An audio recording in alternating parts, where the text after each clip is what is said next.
So this is what makes, one of the things you have to remember is the Republicans are not all on our side on this one. You were talking about guys like Jeff Flake and Lindsey Graham. They are effectively Democrats. They're effectively let everybody come in. So Lindsey Graham is complaining about Stephen Miller, you know, basically the immigration hardliner in the Trump administration, and he's working with Dick Durbin to send over what they're calling a bipartisan agreement, but it's not a bipartisan agreement because Graham and Durbin are on the same side. So here's Graham talking about Stephen Miller.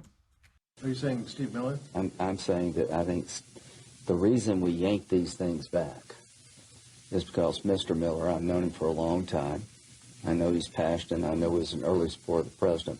But I'll just tell you, his view of immigration has never been in the mainstream of the Senate. And I think we're never going to get there as long as we embrace concepts that cannot possibly get 60 votes.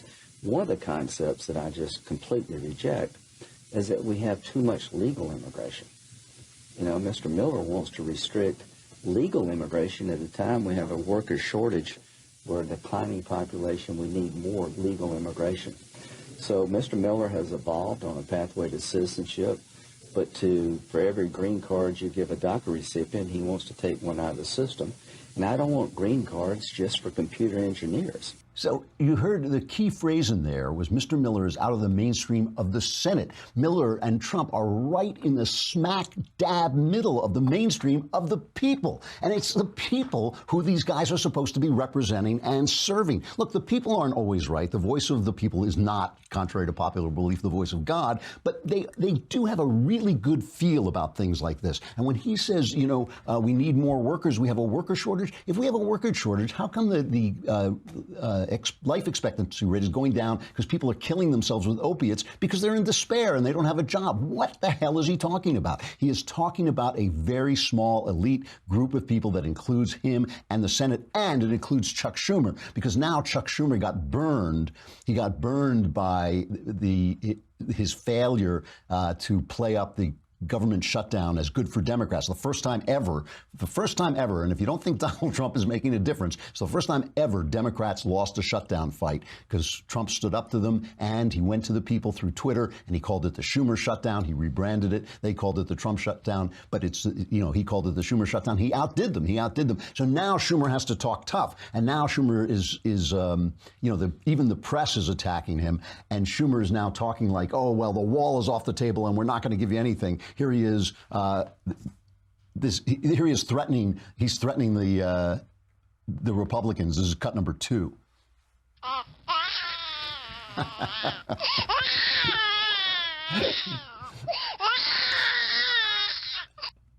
Okay, Chuck is an emotional guy, but here he is.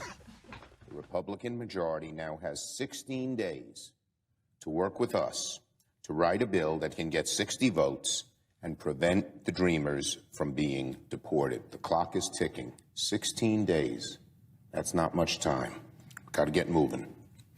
Leader McConnell, his Republican colleagues, all of us should hear the countdown clock ticking to protect the 800,000 young Dreamers from deportation. We can get it done. Every Democrat, all 49 of us, supports DACA. The pressure now is on Leader McConnell and the Republican moderate caucus to help find us a solution that protects the 800,000 Dreamers and can pass the Senate. What about protects Americans? Seriously, I mean, who does this guy serve? You want to know who he serves? They were outside his apartment in Brooklyn protesting. The Dreamers and the immigrant activists were out there. This is cut number 7.